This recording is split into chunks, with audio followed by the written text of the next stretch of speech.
Hello, everyone. Welcome.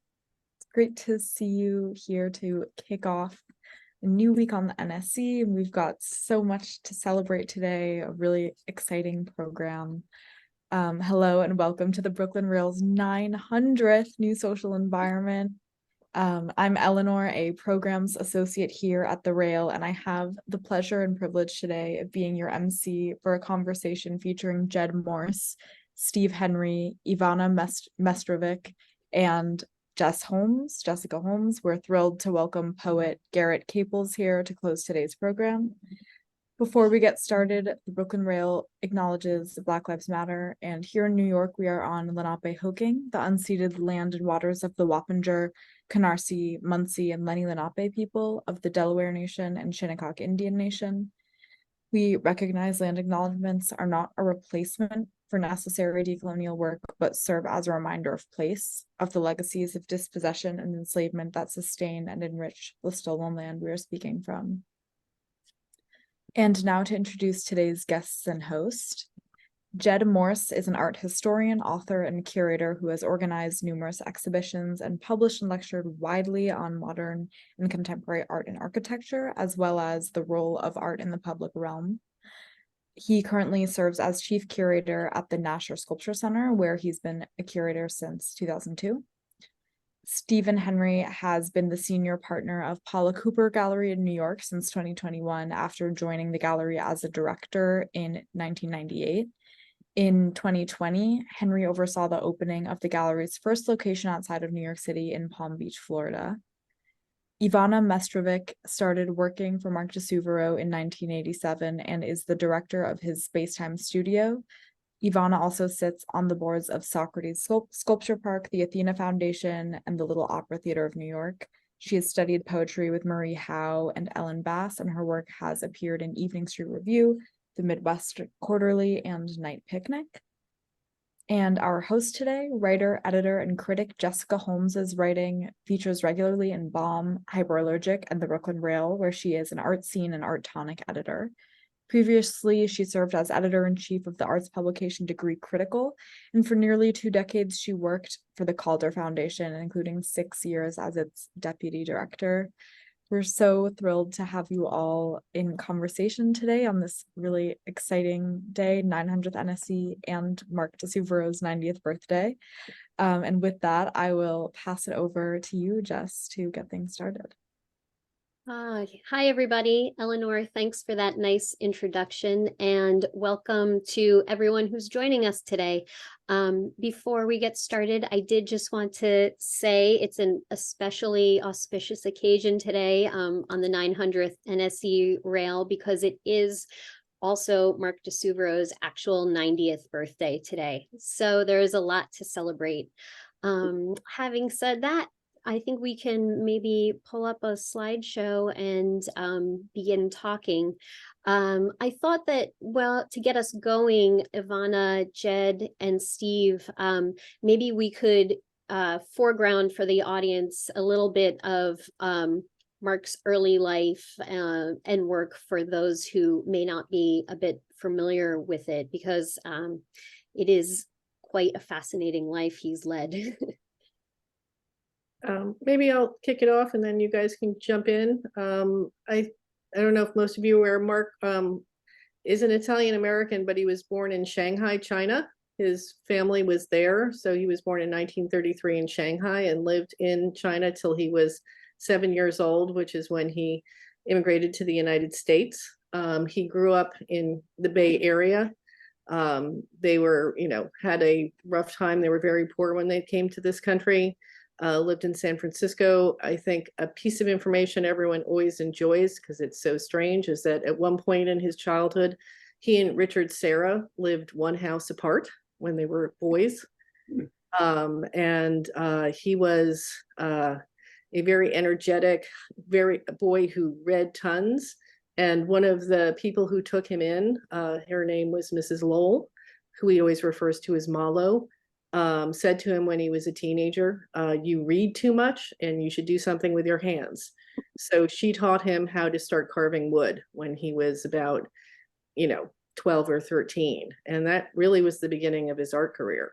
And then started to make art when he dropped out of high school and built boats, and then finished in night classes, and then ended up at UC Santa Barbara, where he saw a exhibition that was very, very important to him, and that really started him on his sculpture and art career. And then he transferred to Berkeley, where he finished, but his degree was in philosophy, not art. Ivana, can you just go back a little bit, and what I think it's really interesting to know that Mark's family was, and I think this informs his later activism and commitment to social progress. I mean, his family fled fascism when they moved to Shanghai, and they were also fleeing when they left Shanghai. They were fleeing the Japanese who invaded China. So Yeah, that had an impact on his social aspects. Absolutely, no question. His family is half Jewish. His father's family is Jewish, and they realized that they could not go back to Italy. And also, he did see a huge amount of violence in Shanghai when he was a child, and that period was very, very important to him. And I think also when you see, especially the Nasher show, I think the influence of seeing Chinese art, calligraphy. And he also, you'll see in the drawings that are shown at the Nasher, also Mark says that seeing the Buddhas was extremely important to him for his sense of scale. So seeing those large Buddhas when he was a child was incredibly important to him. And also, I think you mentioned the exhibition that he saw in Santa Barbara, and that was an exhibition of abstract expressionist painting, was it not? Yes, it was. Yeah. So I think that in terms of does he talk about the artists who were in that show? Philip Guston was in the show. I think Jed knows. Do you know who the artists were, Jed? Oh, wow. Actually, no, I don't. But I always start with Milton Resnick, who was teaching painting at Berkeley when he was there. So yeah, no, something in the back of my head, and this is probably apocryphal, was besides Guston, Franz Klein. Is that a possibility? That makes, I remember that as well. Yeah. Yeah. And it was very, very important to him. I think he really saw that show and felt that he could do that. He could make art.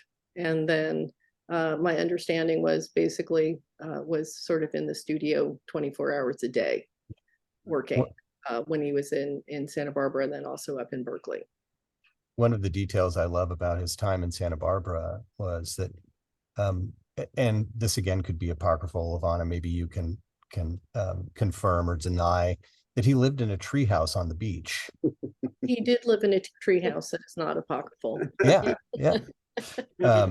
Was there a swing? It was well, I think also it was in someone's backyard, and it was I think a fairly substantial treehouse that he lived in.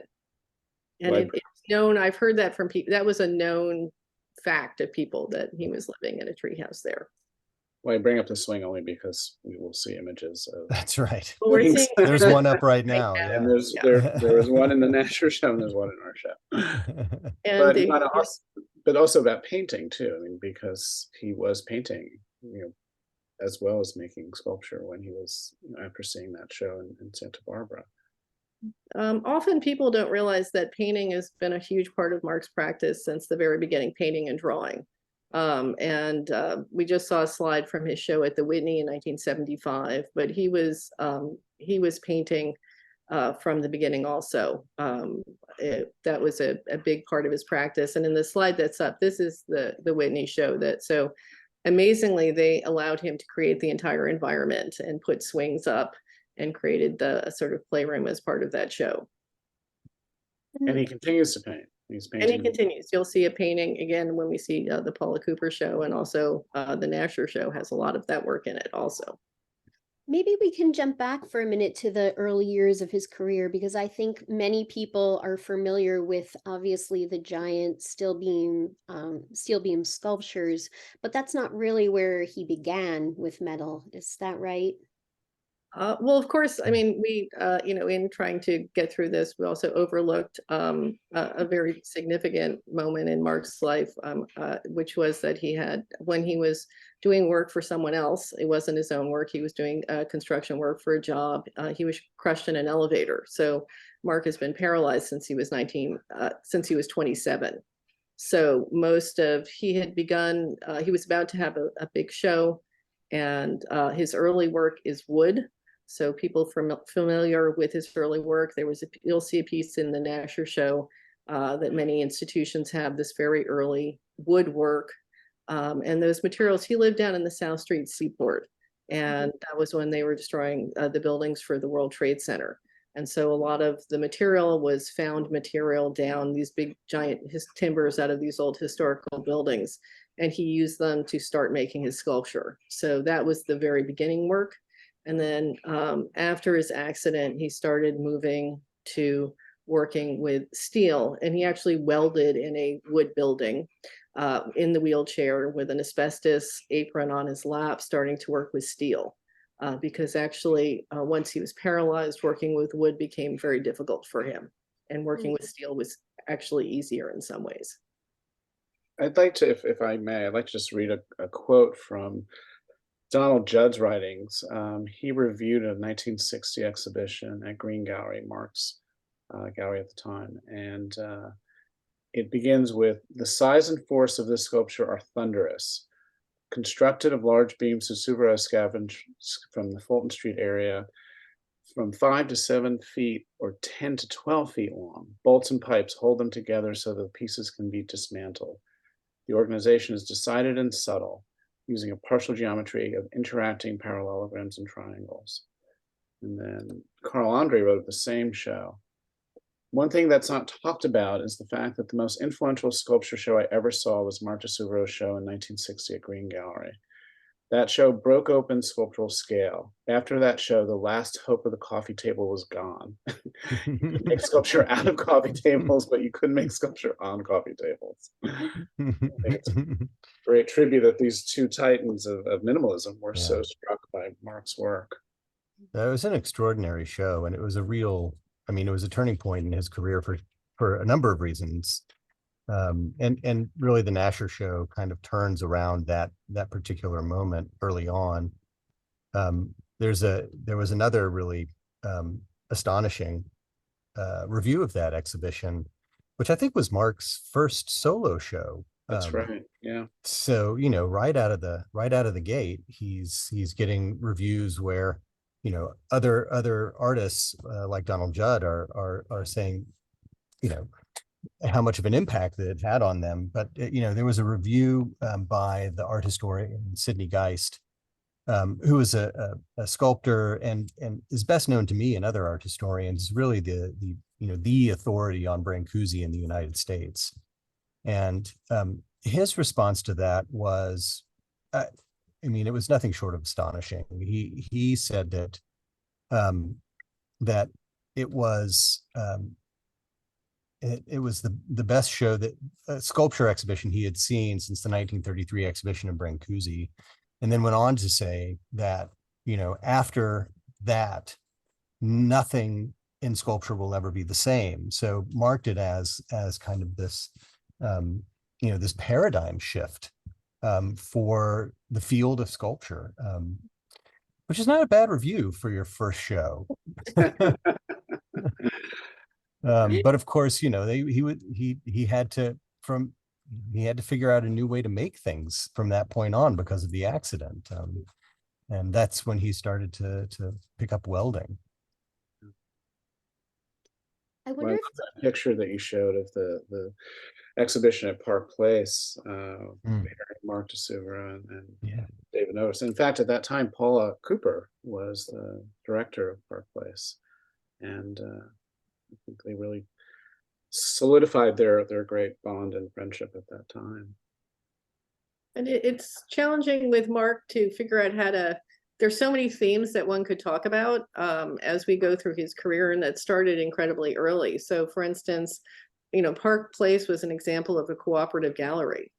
So, he was in a regular gallery structure with Richard Bellamy at the Green Gallery, but then also this group of artists, of 8 artists, joined together to show and share profits and exhibits. And, you know, he started that kind of work extremely early, you know, very early interactive work, very early political, you know, protest work. We briefly saw a picture of the Peace Tower.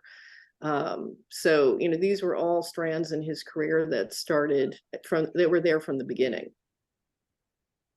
And I think this this sense of the communal and engaging with audiences and allowing audiences to engage with his sculpture is something worth dwelling on for a moment. Eleanor, if we could go back one slide, I think, to this striking image, which we were talking about this morning. I know, Jed, do you want to say a little more about that? Oh, absolutely. Yeah, no, this is, I think, I think we forget that these enormous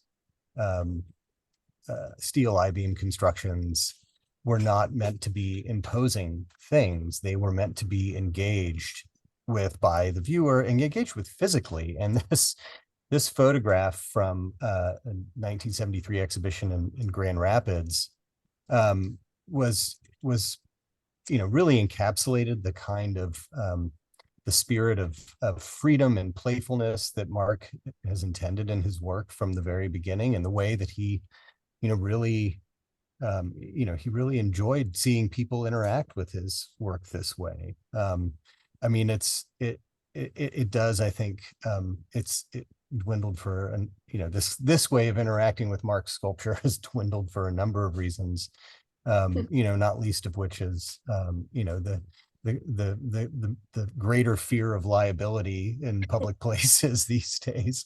But you know, and as a parent, it scares the heck out of me, seeing, you know, these kids dangling from I-beams and you know, blithely swinging around, and but it also looks like a heck of a lot of fun. Well, Jed, the swing in your show people could ride, and the swing in our show people can ride. Yeah, I mean, you know, the show really did focus on this theme of movement and dynamism, and the experience of movement, and I knew it was essential because, you know, it was essential to have something that people could interact with, and that swing was something that people could get on and feel themselves, you know, born weightless, and which I think is important for a lot of those swings. I mean, they're meant not just as playthings, but they're meant as, you know, experiences that heighten our senses, that connect us with the things that make living on the earth in our bodies a joyful experience. Maybe that's a good moment to bring in the Nasher show, which closed at the end of August and was astonishingly the first retrospective of Mark's work in more than 30 years, right, Jed? Yeah, there had been a retrospective in France, actually, in the early 1990s, and this was, you know, the largest museum survey of his work in the United States since that 1975 exhibition at the Whitney, which was, you know, even more surprising to me to learn that. And so, you know, it was important to you know, to take a look back at the full breadth of his career, even within the limited space that we have, especially given the, you know, the scale of Mark's work and Mark's achievement over the past 6 decades. But you know, the idea was also that besides taking a fresh look at his development, to pull out certain themes and specifically looking at kind of the more intimate works that he's done. Everyone, I think, is very familiar with the large scale work. That's what he's best known for. But he's made, you know, wow, there are over 100 large scale constructions that, dot the globe, and public parks and civic plazas.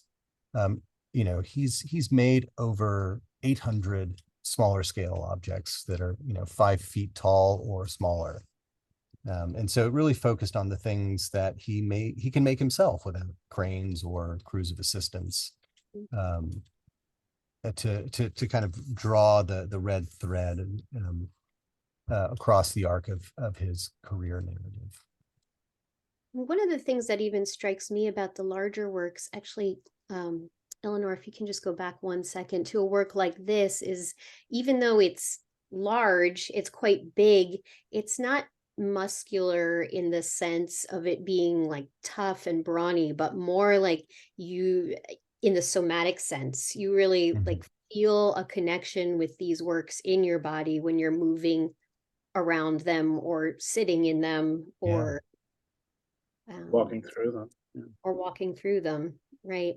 When we get to the pictures in a little while at Paula Cooper, the centerpiece of that show, I was standing under it the other day, and I had this very distinct feeling of standing under like the canopy of a shade tree. In this one, I had the opportunity to sit in the swing, and you get a very visceral sense of your own body moving through space, especially when you're sitting in a museum. People are watching you. That's right. I also want to add about that. I think one of the things that people really respond to with Mark's work is that these are works that he makes.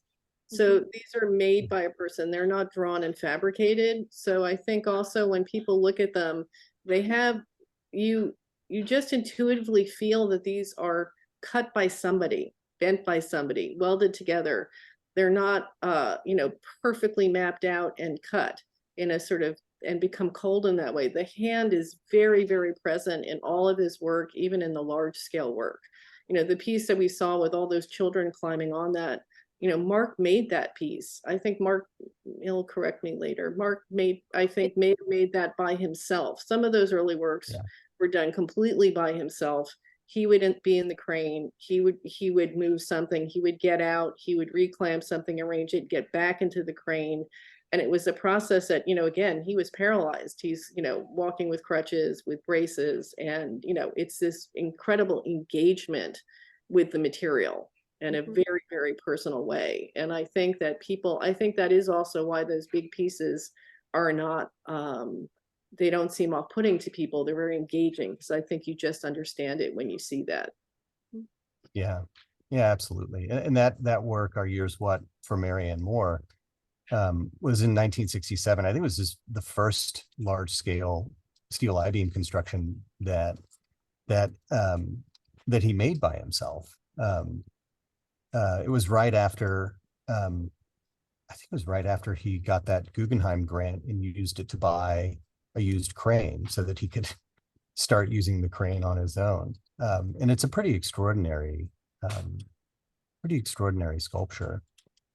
There are a couple of things with that work in particular, and that, a lot of times, sculptures will have a date, but a lot of times it takes years for them to come together, because he's responding to, materials and the moment in the moment.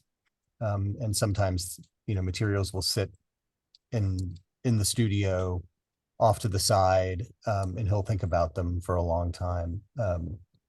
And sometimes things don't come together right away. This swing is actually an agglomeration of, parts from 3 works that he started and then set aside. And I think it's that kind of sense of spontaneity and the immediacy of working, even with heavy, heavy stuff like stainless steel. Just responding to that moment and working within it, and that, I think, draws together this kind of relationship between drawing and sculpting, particularly in Mark's practice.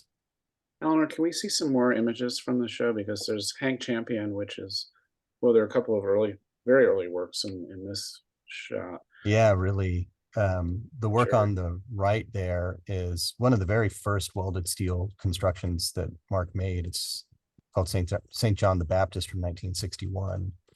So right after he learned how to weld while still in a wheelchair. And then a very early what one might call a spinner, that yellow sculpture with the or a play piece. Yeah, with the tires. Yeah, with the tires, which were meant to be used. The kids can get on it and spin. And then, Eleanor, if you go back one more, you can see. Oh, yes. Forward.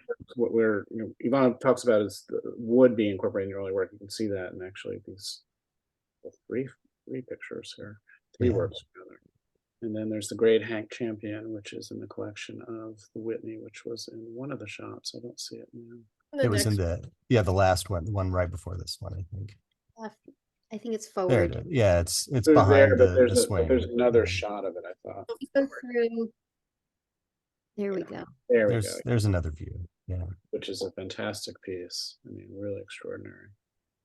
And this one was made from scavenged wood that he found before the accident. Is that right? This Most of the piece was finished before the accident, and then his brother came down and helped him. And his brother's name is Henry, but the family name for him was Hank, which is why it's called Hank Champion. So Hank came down and helped Mark after the accident finish the piece. Yeah, it's wonderful. Oh, that's a nice shot of. Well, also the hanging. We talk, and it's funny. There was a comment from one of the viewers, Kimberly, I think, about the kinetic aspect of Mark's work, which is something very central. And in this picture, they're actually the three works on the pedestal and the hanging piece are all partially kinetic, with spinning elements or rocking elements, or in the case of the brass piece with the hanging element. And that the way the works get activated by motion, by movement, by the viewer activating the work is actually really critical, I think, to Mark's practice.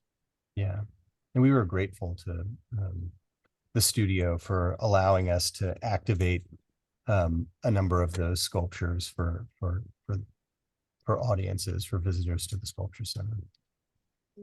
There was one in that show too that audience members were allowed to shift some of the parts. Is that right, Jed? Am I remembering that? Yes, he's been making these kind of titanium plate interlocking sculptures. They're slightly more recent, but they're meant to be reconfigured. And so we had one on view as a quote unquote finished sculpture, and then another one that people could play with, could take the pieces and rearrange them and create a composition of their own. Puzzle pieces, right? Yeah. Actually that. And again, play is an important element to those. Right. And if we scroll forward a little bit more, this is the outdoor portion of the exhibition. And some of these are also permanent that sit in the sculpture park, right, Jed? Yeah, the large raw steel I-beam in the background there is Viva Amore, which is part of the Nasher collection. Right. And the one in the foreground was on loan to us from a private collector. And it was an important kind of turning point because it was made in 1967 in Toronto, actually, where he made a number of works, two which stayed there, one which he brought back to New York with him, this one. And this was, one of the first steel I-beam constructions that he made with a crane operator who was helping him named Ollie. And he remembers him vividly because Ollie taught him how to run the crane. So it was good to have this as a kind of emblem of that moment. And if we go forward, another view. Yeah, and on the left in the foreground is for W.B. Yeats, which is also one of Mark's works in the Nasher collection. we should recognize how important Dallas has been for Mark's career. There are a number of large-scale pieces in collections there, and public collections as well, including the Dallas Museum of Art. Yeah. The North Park Center, which is the shopping center that Ray and Patsy Nasher opened really in the 60s, I guess. 65, yeah. Yeah, has extraordinary work in an atrium that a soaring red piece that's, I think, how high is it? 40 feet high, Ivana? Yeah, I mean, it's Like 2 40. stories tall. It's remarkable. So there's been an extraordinary support of Mark's work in Dallas. Yeah, the I work that also you wanted to say, in terms of, and we should also give some credit to Storm King and to Chrissy Field, the San Francisco Museum of Art, who have had wonderful exhibitions of Mark's outdoor pieces. yeah, Storm really King incredible. were ongoing for many years. Then Chrissy Field's show was in 2013, organized by Neil Ben Ezra and Gary Garrels as well. It was on an old airfield, right sort of underneath the Golden Gate Bridge, where Mark sailed underneath that bridge when he immigrated to the States. Is that right? Yes, that's where he came through. That's the first thing, one of the first things that Mark saw when he came to the United States in San Francisco was the Golden Gate Bridge. Yeah, so, Obviously a very important image for him. yeah, very poetic show in that regard. We can maybe dwell here for a minute. This might be a Sure. good opportunity to talk about Mark's paintings, which are, probably somewhat under the radar in relationship to his Mhm. sculpture. Yeah, and the what you see in this image is a large painting in the background, and then a number of drawings. All of his drawings tend to incorporate color in a number of ways, and so they are combinations of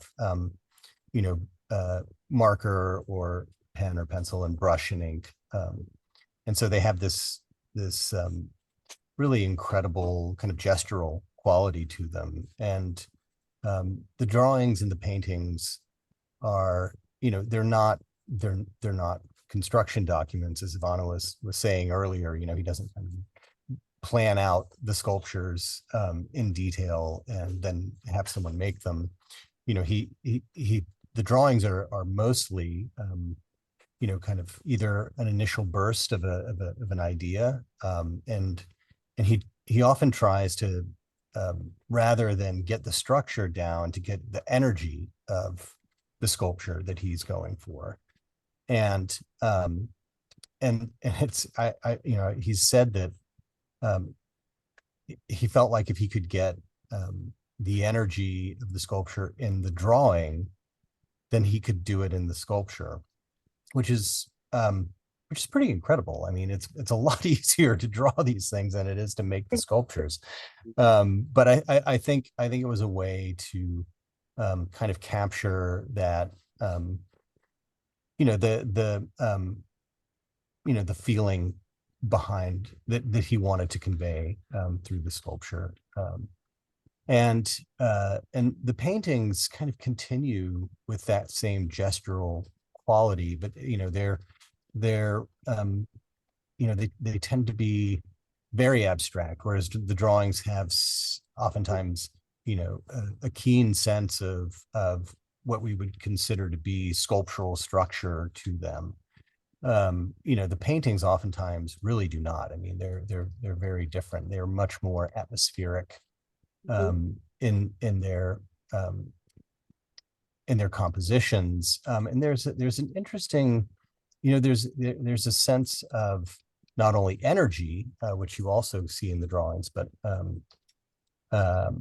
of a kind of sense of space, or creating a pictorial space, just through this layering of these vibrant colors. And I just wanted to point out the kineticism of the paintings too, which when I'm standing in front of these very large paintings, they do have such a sense of movement. When we get to the images at the Paula Cooper Gallery, there's a painting there. If people have opportunity, this show is open right now, to stand in front of those two in the corner, and you really get a sense of movement, and again, your body in relation to them. Yeah, it's actually one work. It's called Nova Diptych, as you can see. And the engagement with the space through the corner, but also, as you say, that kind of dialogue with the color and mark making. It's incredibly, I think someone was talking about the exuberance of Mark's work. There's a real exuberance to this painting. And the fact that it's not on stretcher bars, but the two pieces of canvas are stretched between the plywood tops and bottoms. So there's a kind of flatness against the wall, an engagement with the wall and with the corner. And these would be painted on the floor. That's how Mark worked on these paintings. These canvases would be spread out on the floor, and he would crawl around on them basically while he was painting them. And almost everything in the show, this is an older painting, but it was made in California, and everything else basically is from California. These were paintings. Most of the rest of the work is new work, which is incredible since Mark's about to turn 90. Right. Maybe we can go back to the beginning of these installation shots and sort of take a stroll through this show. Take a stroll through a virtual stroll. Yeah. Stroll. I don't know if you can go back. I can just identify the works in the show. So there are 3 sculptures in the show, 4 really, but 3 sort of mid to large scale pieces. And the largest one on the right is called Sooner or Later, and it dates from 2022. And we'll show you some details in a bit. On the left is a work called Sprung Free, which is a bit earlier. That is from 2020. And what you'll see is Mark using I-beams, steel plate that he's cut and bent, and some found elements as well in both works. There's a clam bucket that features prominently in Sooner or Later, which we can see in detail in a bit. And then, of course, there's the painting Nova Diptych, which is in the corner. So, as Ivana said, that's extraordinary how powerful these works are, and how what a extraordinary commitment Mark has to his ongoing studio practice. Hanging. Go ahead. Before you change, just because we see the swing, I've already seen so many sort of on Instagram, either people quietly reading in the swing, like they're in the room and they're just like sitting reading in the room, or they're just looking at the sculpture but swinging at this weird gentle thing, going back and looking at the room, and it's just so delightful. It's just wonderful. That's great. So the swing is the kind of one early piece that we have in the show. It dates from 1965, 66. And so we are encouraging visitors to get in the swing and really transport themselves within the space. And it is remarkable how kind of, freeing and uplifting, as cliche as that sounds, riding a swing can be. And in relation to these extraordinarily kind of poetic, I would say, and lyrical works, as heavy as the metal is, Mark can bring a lightness to them. And particularly with Sooner or Later, as you see that, those almost floral or floret forms as they open up. And I think there's some other views of the piece that gives you another sense of it. I mean, it's quite remarkable. And Jed was talking about this idea of drawing and sculpture, and you get a sense of these being almost like 3-dimensional drawings in space, particularly with certain parts of it. I love the connect, because he paints on the floor, the connection between that and the way that he makes the forms out of cut steel is that, he lays on the steel plates and, draws out those arcs in chalk and then cuts them, laying down on the plate. And so that, one of the things that I took away from that is that, even something like Sooner or Later, like, this is a fairly large scale sculpture. Everything in it is, was largely determined, particularly that kind of wonderful eccentric scroll part of it, it was determined by, the measure of his body. And I think, that kind of human scale is something that people may not necessarily associate with the, you know, the monumental works. Actually, Oh, sorry, Claire, I was just gonna say one other thing, you know, and also in terms of Mark's decision making, you know, every decision, every aspect of his work, you know, there's a very incisive, deliberate thought behind it. It's not like it's not assemblage. I mean, it's a very, very considered, thoughtful engagement with material and form. And one thing Paula mentioned, and I think that's really interesting, is that with Sooner or Later, there are almost three different aspects of the work which are not necessarily connected, and which is something unusual to the work, because often the works, you know, the I-beams are connected by another I-beam. In this case, the work has three kind of distinct formal aspects. So I encourage you all to come and see it in person, please. and actually, Eleanor, before we go even farther forward, if you could just go to slides like I think 17 or so to 20, we can just quickly take a look at, we do have some images of him actually working, just so the audience gets a sense of how, you know, intimately involved in this process he is. You can see him here and welding.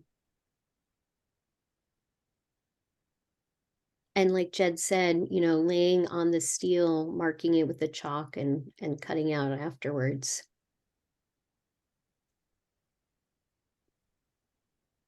Ivana, with an aspect of Sooner or Later, like the clam bucket, is that something that was kind of hanging around the studio for a long time? Is that something that, Yes. yeah.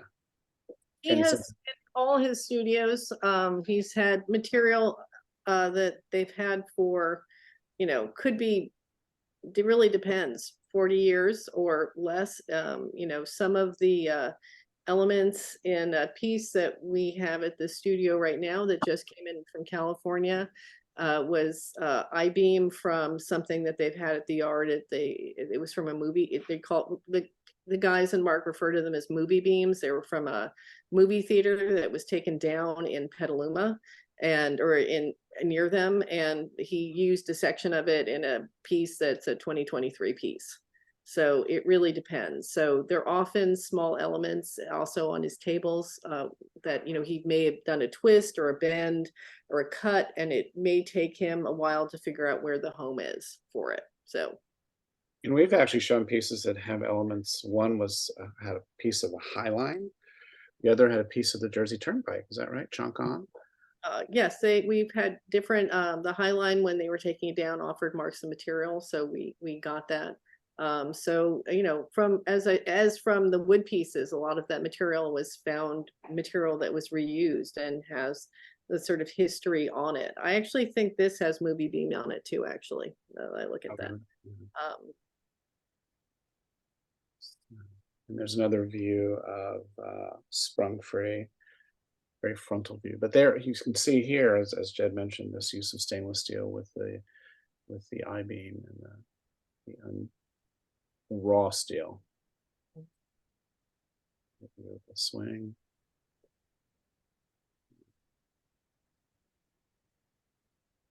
And this work is called Family Portrait, and that's the newest piece in the show. That was just completed, Ivana, I think like 2 months ago or something, right? Came to New York, and again on this one, that central element is a condenser from the dairy industry. Oh, interesting. We were wondering about that the other day, where that exactly. And maybe you can speak a little bit about, you know, this work's construction and intimacy in relation to its title. Is that significant? Mark and I were talking a lot about how to title things. He likes to have titles on pieces, though there are a lot of untitled. It's hard when you have so many works. And I think in this one we were talking to him about how when we saw it when it came here, how it had that feeling of a relationship of three to each other. You know, that it really had that feeling to us of elements that are connected in a very intimate way, even though they're separate. So that's where that name came from. Here's a detail. Ivana, how does Mark consider himself within the kind of tradition of welded metal sculpture, like Gonzalez and Picasso and Um, well, I know Gonzalez was very important to him. Obviously, David Smith was also hugely important. sure. As a young man. I mean, that was I think one of the major people for him. So he definitely, I mean, from my perspective, I believe that Mark views himself as being in that tradition. Right.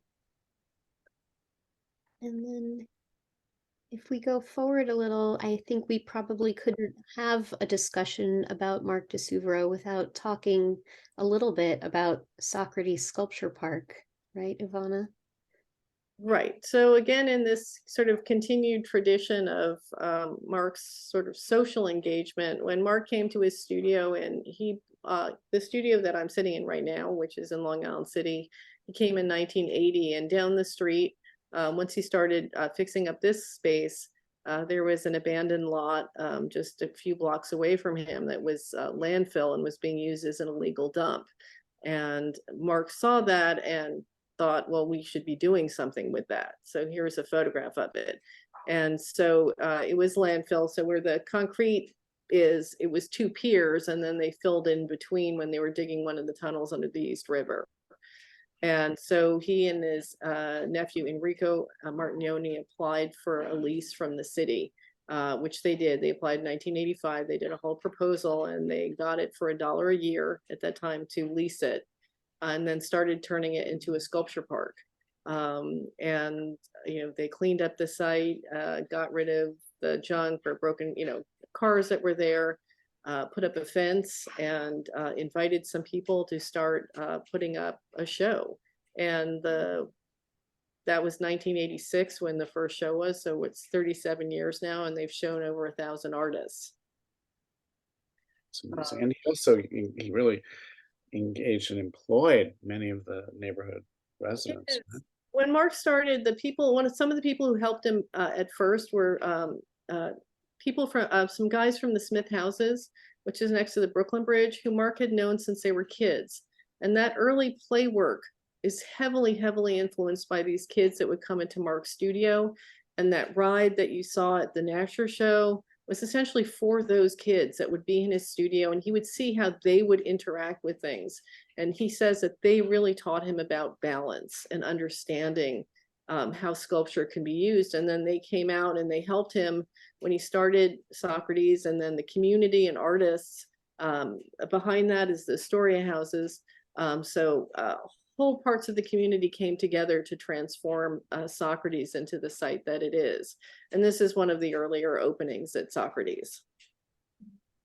And in continuing with that spirit of reaching out to community, I mean, Socrates does a lot for emerging artists even now, right, Ivana? Can you speak? It does. It has usually it's evolved over time. I mean, it has, there have been different programs, but usually there's an exhibition of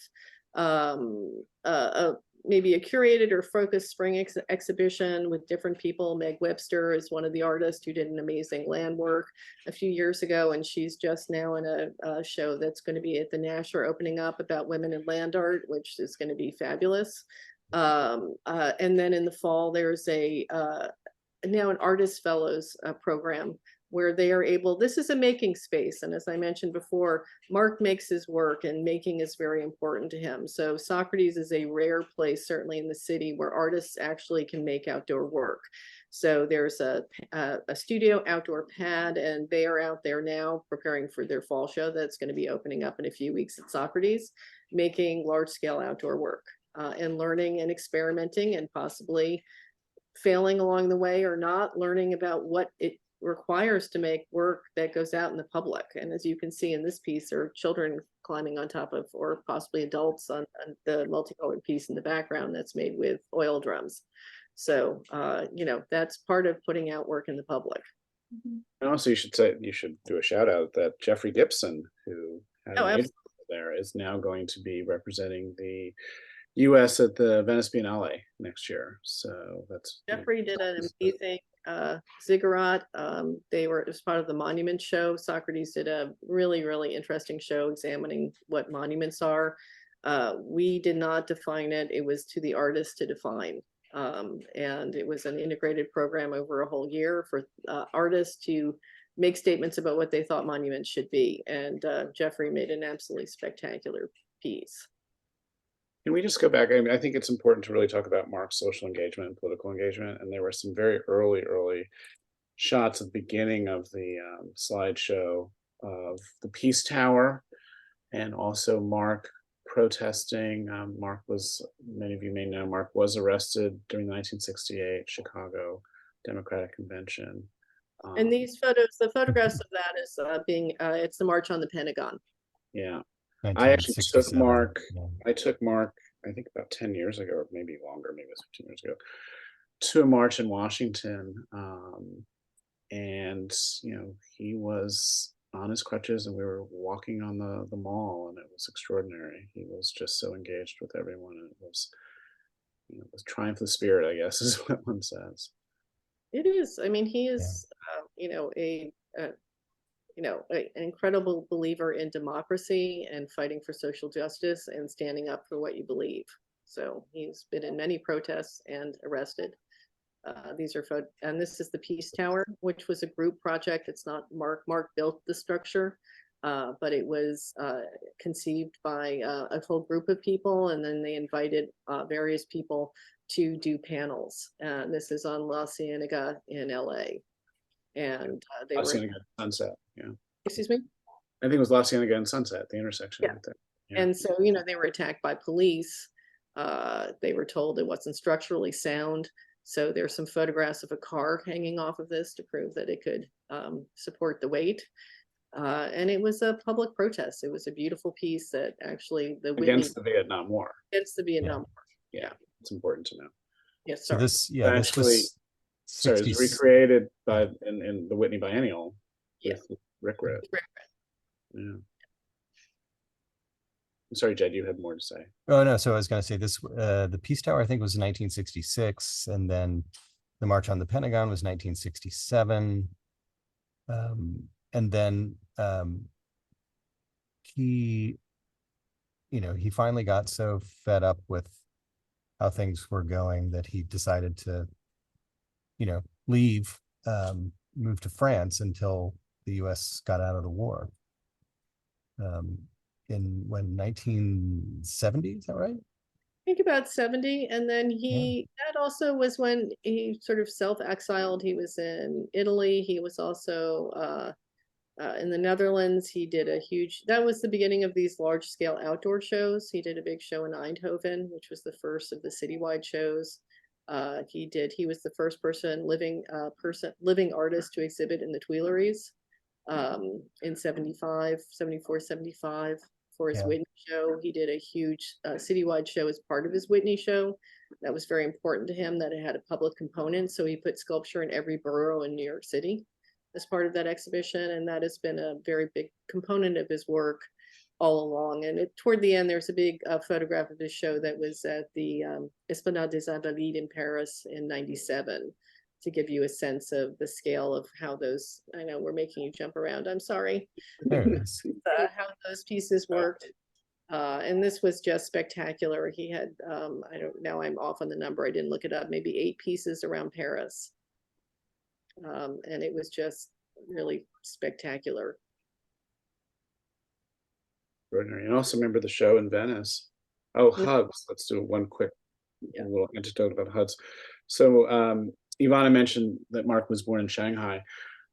This work is actually going to be installed on the West Bund in Shanghai beginning in November. So a kind of wonderful homecoming of a large-scale piece to Shanghai. And we really wanted it to happen on this, on Mark's 90th year. So kind of remarkable, sort of circling back. And then that's just one more photograph. That's Storm King. And again, as Steve mentioned, Storm King has been incredibly important to Mark. They started showing his work after the Whitney show in the mid-70s. They started having a few works after that show there. And then after that, for a while, they did a large-scale exhibition of his every decade. work on Mark's scale is very difficult for museums to deal with. And Storm King, his relationship to them was very close and extremely important, and still is. They have many of his works up.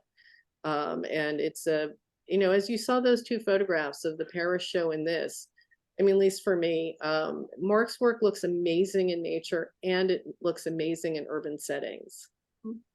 And the conversation that happens in both environments, I find incredible. And when I saw his work in Venice, I was like, how is Mark's work going to look in Venice with those historical buildings? Of course, his family's from Venice, but they were phenomenal with those buildings, his work. So they were able to, just be in a huge range of spaces and speak to them. The photograph of Hugs, the two photographs of Hugs, to give context, the piece was installed on a lot at 11th Avenue and 25th Street. And it was installed actually to coincide with the 50th anniversary of the founding of Paula's gallery. And again, this sort of, the context within the urban environment was wonderful, and the way that it was great to see people walking by and being surprised by it as they turned a corner, or sort of driving up 11th Avenue, or driving down 11th Avenue rather. But it became a kind of landmark for Chelsea during the period in which it was installed there.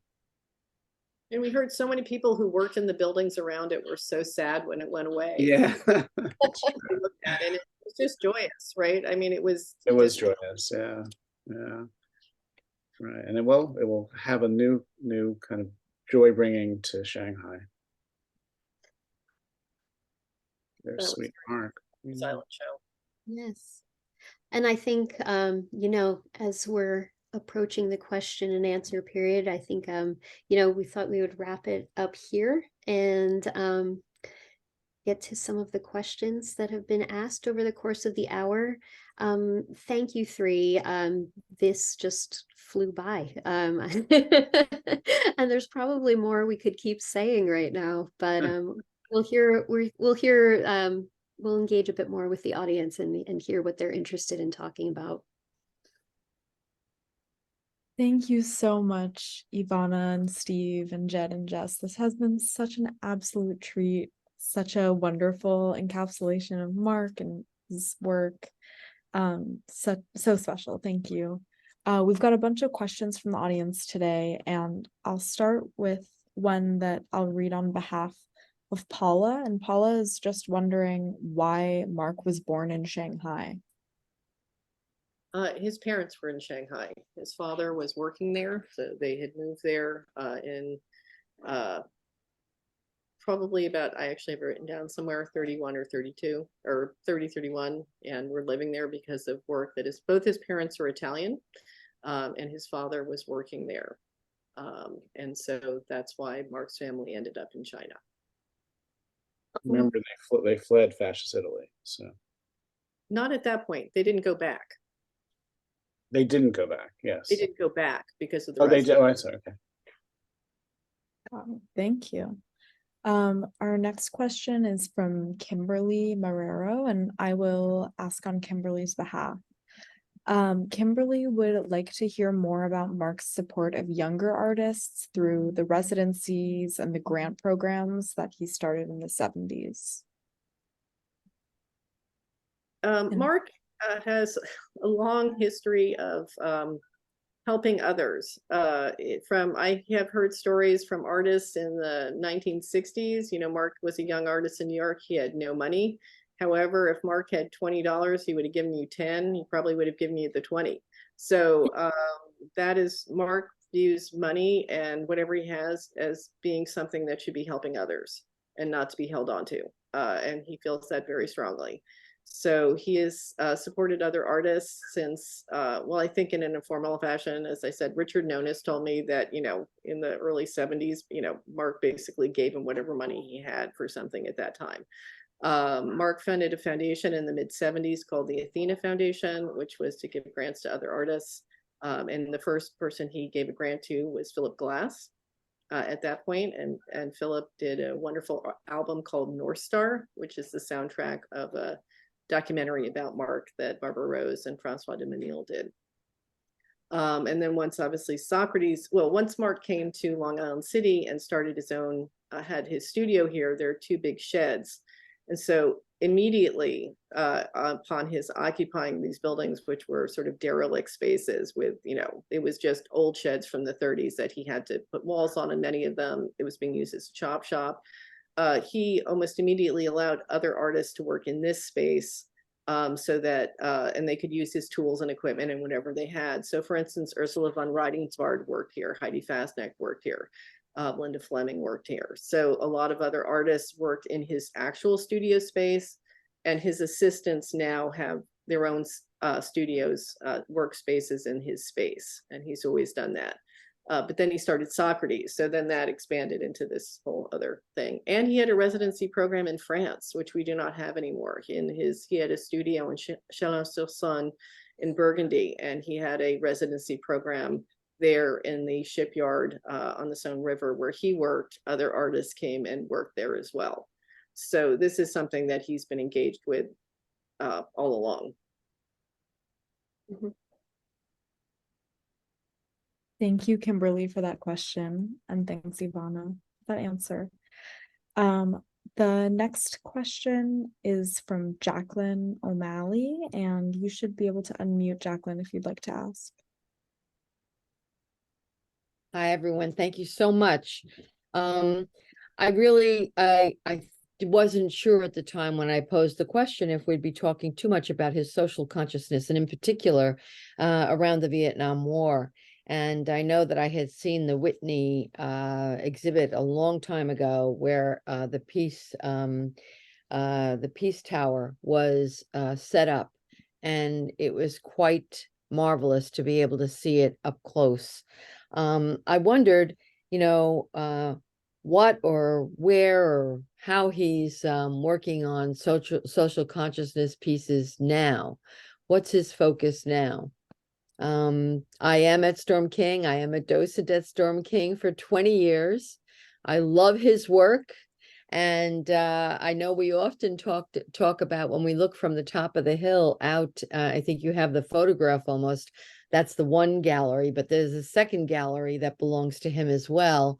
And we often talk about how they almost seem like pieces that are calligraphic in the landscape. So those are my few comments, but I'd really like to know more about where he's working now as far as social consciousness. Well, personally, I hope he's not arrested anymore. He's not, so it is always still possible that will happen, and I hope it doesn't. So, but it certainly could still happen. When different protests have happened around the United States, he is out protesting in Northern California. He's really, as I mentioned, I took him down to Washington. It wasn't that long ago.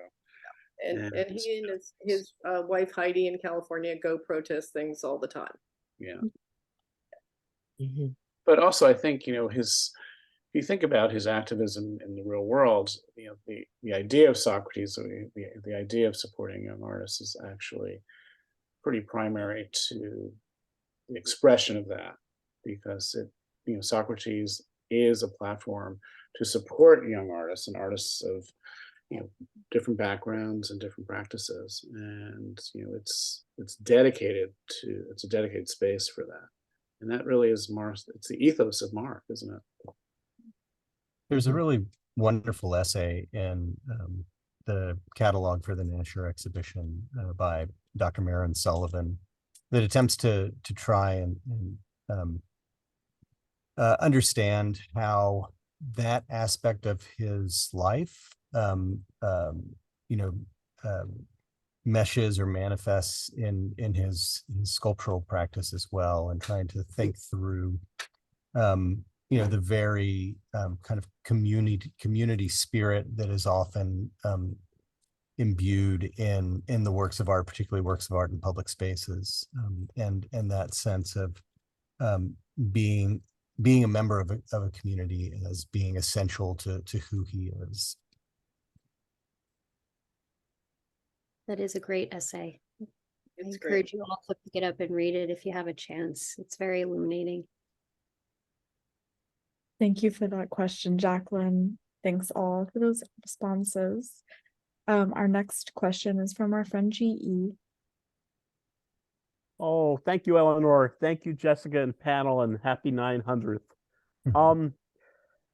It was touched a little bit about earlier, but whenever I think of his work, I think instantly of the word exuberance, and because of how it's an abounding, ebullient, and often effervescent, especially with the paintings, kind of emotion. Does anybody think that maybe exuberance is that thing that really gives his work kind of that reaching joyfulness?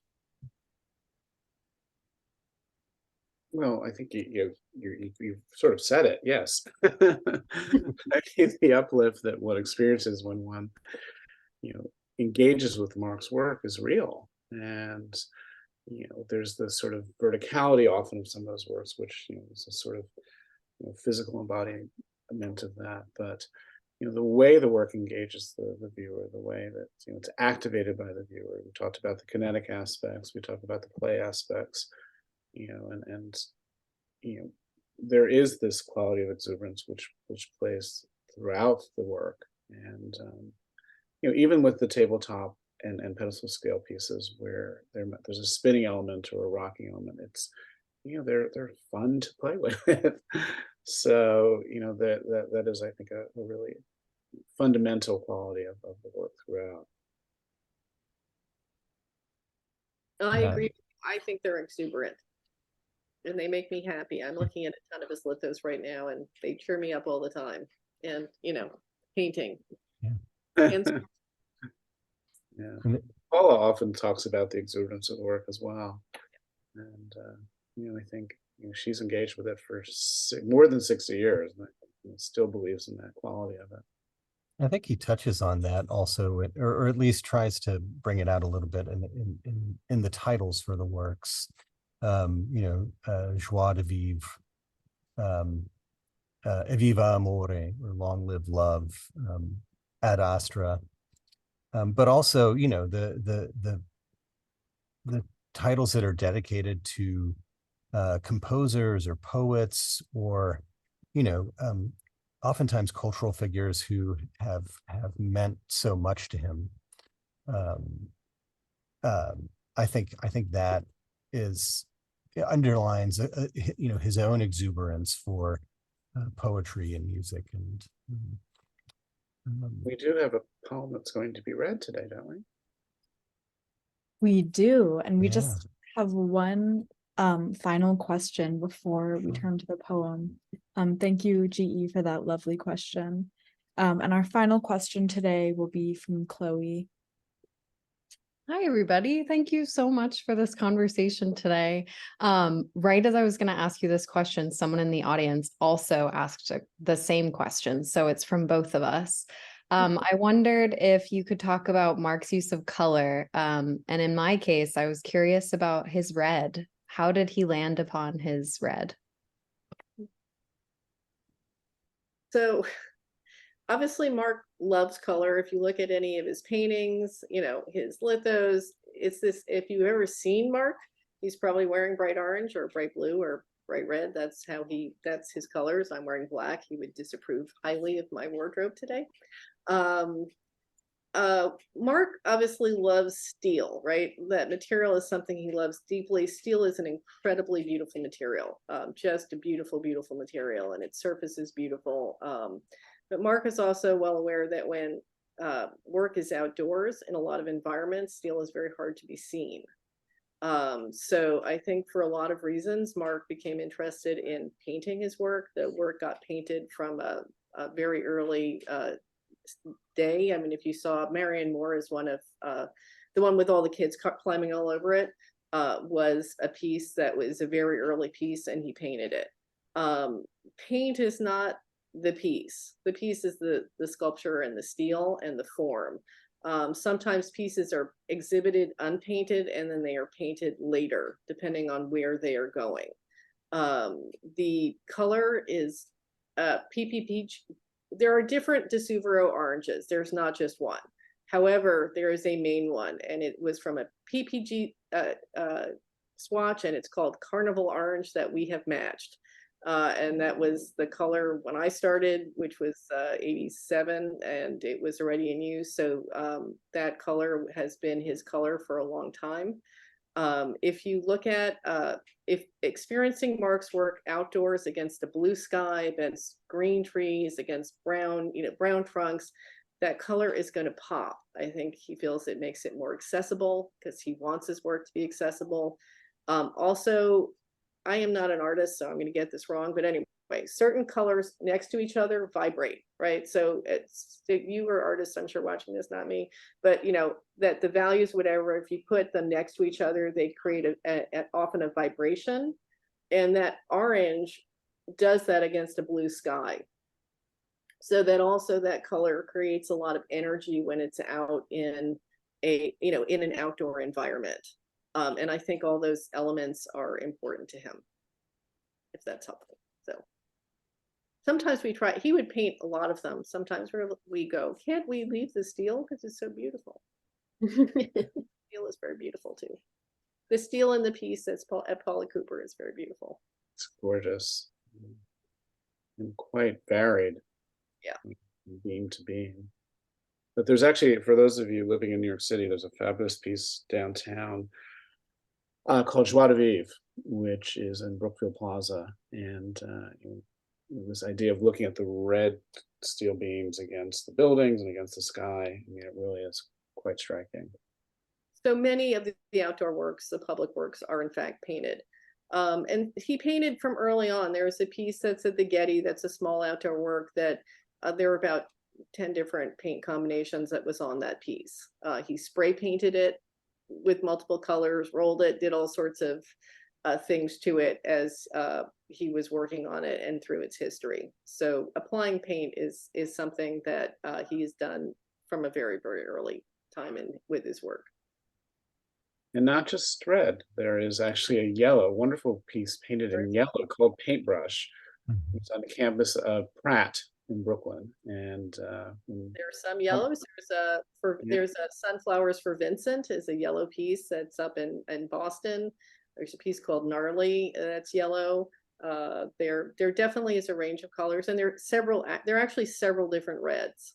But it is true most of them are that sort of orange red. Thank you so much for your answers. Thanks, Chloe, and thanks to everyone who asked such wonderful questions. We have a tradition here at the Rail of concluding with a poetry reading. And today I'm thrilled to welcome our Poet Laureate of the day, Garrett Caples, to the stage. Garrett Caples is a poet living in San Francisco, where he's an editor for City Lights. His most recent book of poems is Lovers of Today, and his next book, Proses, Incomparable Parables, Fabulous Fables, Cruel Tales, is forthcoming in 2024. Thank you so much for joining us, Garrett. Thank you. Thank you for all of this. I'm going to read 2 poems because I think that'll be enough time. I'm bad at estimating time, but they're just my 2 most recent ones. This one is called Film Feticism. In the movie of the poem, the title's played by Peter Lorre, somewhat worse for wear. Vincent Price plays the narrator, what we used to call speaker of the poem. Lenore is Hazel Court, graduate of the Rank Organization School of Charm. Boris Karloff arrives from an entirely different, probably better film. Jack Nicholson is Peter Lorre's son to their mutual dismay. The poem itself notably silent on the role of Rexford Bedloe. But that's the least of our concerns regarding fidelity in an adaptation dreamt up to exploit a friend's trained raven. Looking at you, Roger. Boris Karloff wanders off with Nicholson into the Terror, but somehow ends up in Bogdanovich's Targets. And Night Tide's involved on a double bill distribution deal. Kurt Harrington brings Garrett Lansing into the picture via Kenneth Anger. Like a John Yao poem, it climaxes in a duel between 2 old men, seated and gesticulating. Exciting as it sounds, what all the kids dig, Les Baxter bass clarinet. Peter Lorre is hammered, wish I was, maybe I am. Love boat theme in the background. Coppola is brought in to reshoot a few scenes, brings Jack Hill with. I could watch Ray Milan bury himself all day, frowning in a top hat, painting in a cravat. A little meditation on Roger Corman's Poe films. And this last one is called Night Thought. Poets. The only writers routinely expected to save the world, because we don't entertain, I guess, except ourselves or each other, in this country anyway. Save the world, poet, you fucking bastard. That'll teach you to write poems instead of literally anything else. It makes for a narrow compass. Most of us aren't suited to saving the world, being superstitious enough to grant the word outsized power.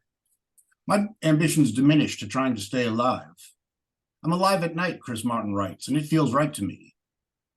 This being a poet has got to stop, but never does, even when poems do. Only the torment remains from the world on fire. I'm alive at night, and it feels right to be alone for a moment with a poem. A privileged misery. I'm dead every day anyway. If I was Robert Lax, I would go, yes, yes, yes, and no, no, no. That'd be enough. Instead, I pull out my Rod McEwen, because I'm about to ruin the image and the style and the syntax. There's no spin class where you can learn me. I'm not hot yoga, tai chi, or Pilates. I don't podcast. I flabbergast. Iconoclast, not iconoclast. I spread mean mustard. You must have heard me in the garbage bins last night, preaching the gospel of beauty, cutie. Say something shocking like Stephen Hawking, I dare you to. You'll take your sneaker away. I tell any priest who will listen, this fetus would like to meet us in the People's Republic of Texas and say, suck on that, bitches. Our images will kill us. You can kill school kids, but the fetus defeats us. If I was Robert Lax, I would go, yes, yes, yes, and no, no, no. Not just spinning my toes. A million more failures in store. Let my pain entertain again. Let my rain invade your cellophane. Let me hydroplane across your flame. Let me stray to relay your messages. Let my feigned existence stray. Let me explain so the point is plain. Let me exchange my place, amen. Don't act like I didn't invent this form of autoflagellation. What have you done to dismantle the state today? What's this black hole got I don't got? Hope. Thank you. Incredible. Thank you so much, Garrett. Can't wait for your new book. And thank you all for tuning in today. And again, thank you so much to Jed, Steve, Ivana, and Jess. Thanks also to the team at Paula Cooper Gallery for supporting our preparation for today. We'd also like to thank the Terra Foundation for American Art for supporting our NSE and making these daily conversations possible, and for supporting the archive, which lives on our YouTube channel and where this conversation will be posted shortly. For the past 22 years, the Rail has been a platform for the arts, culture, and politics through our free monthly publication and our public events like our daily NSE. Please check the chat for a link to donate to support our work at the Rail. And join us tomorrow at 1 p.m. for a conversation with William Villalongo and Allison Glenn on the occasion of Black Menagerie at Susan Inglet Gallery. We will conclude with a reading by Tongo Eisen Martin. And now I will unmute all your microphones so we can sing happy birthday to Mark and say hello and goodbye as we leave. Thank you all so much for celebrating with us. And should we sing happy birthday? Rail, and song. Happy and birthday, Happy Mark! birthday, Mark! Thank Thank very you. much. Birthday! 900 NSE! Dear Mark, happy birthday to you. Yeah, love you, Mark. Happy birthday, Mark. Happy birthday. Hey, Mark. Thank you. Show up. Thank you, Stephen. Thank you. Thank you so much, Thank you. everyone. This was beautiful. Thank you. Thank you, Kimberly. Everybody. Karen, for the Birthday. beautiful Thanks for the reading. Thanks, everybody. questions. Have a Maggie. wonderful rest of your day. Thank you for You joining too, dear. us.